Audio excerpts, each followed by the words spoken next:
যারা প্রায় 5-6 বার জেল খেটেছেন, তারপরও যদি 5 তারিখের পর কোনো ভুল ত্রুটি করেছেন, আমরা কিন্তু সাথে সাথে তার বিরুদ্ধে ব্যবস্থা গ্রহণ করতে বিন্দুমাত্র আমরা কোনো ছাড় দিচ্ছি না। যে বাংলাদেশে যে অবৈধ যে মাফিয়াতন্ত্র খুনি হাসিনা কায়েম করেছে, তার বিচার অবশ্যই বাংলার মাটিতে করতে হবে।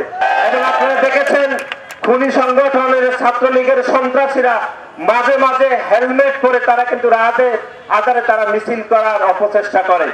সেজন্য আমাদের প্রত্যেকটি নেতাকর্মীকে এই খুনি সংগঠন, যে সংগঠন ইতিমধ্যে সন্ত্রাস বিরোধী আইনে নিষিদ্ধ হয়েছে, সেই সংগঠনের প্রত্যেকটি নেতাকর্মীকে সতর্ক থাকতে হবে, কোনোভাবে যেন তারা বাংলাদেশে আবার গণতান্ত্রিক ব্যবস্থাকে ধ্বংস করার নামে কোনো পায়তারা যেন না করতে পারে। সেজন্য ছাত্র দলের প্রতি নেতাকর্মীকে কিন্তু সতর্ক থাকতে হবে। ভিগো ওয়্যার গার্ড, প্রয়োজন মতো বাঁকানো যায়, অধিক চাপেও ভাঙে না। ভিগো।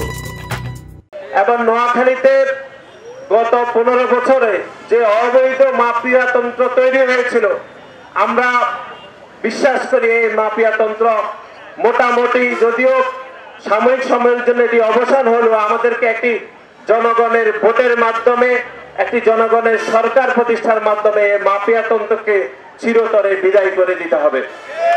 আজকের এই পথসভা থেকে আমরা আওয়ামী লীগের যে সকল চিহ্নিত খুনি যারা গত 15 বছরে আমাদের ছাত্রদল, যুবদল, স্বেচ্ছাসেবক সহ এবং জুলাই এবং আগস্টে যারা শহীদ করেছে, যাদেরকে হত্যা করেছে, প্রত্যেকের আমরা বিচার দাবি করছি।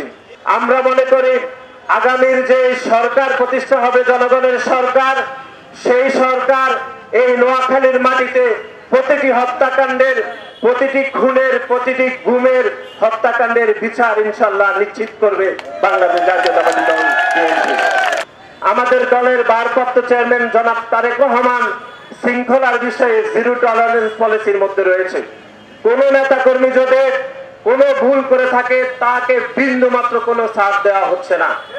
এবং অতীতে অনেক নেতাকর্মী যারা প্রায় 5-6 বার জেল খেটেছেন, তারপরও যদি 5 তারিখের পর কোনো ভুল ত্রুটি করেছেন, আমরা কিন্তু সাথে সাথে তার বিরুদ্ধে ব্যবস্থা গ্রহণ করতে বিন্দু মাত্র আমরা কোনো ছাড় দিচ্ছি না।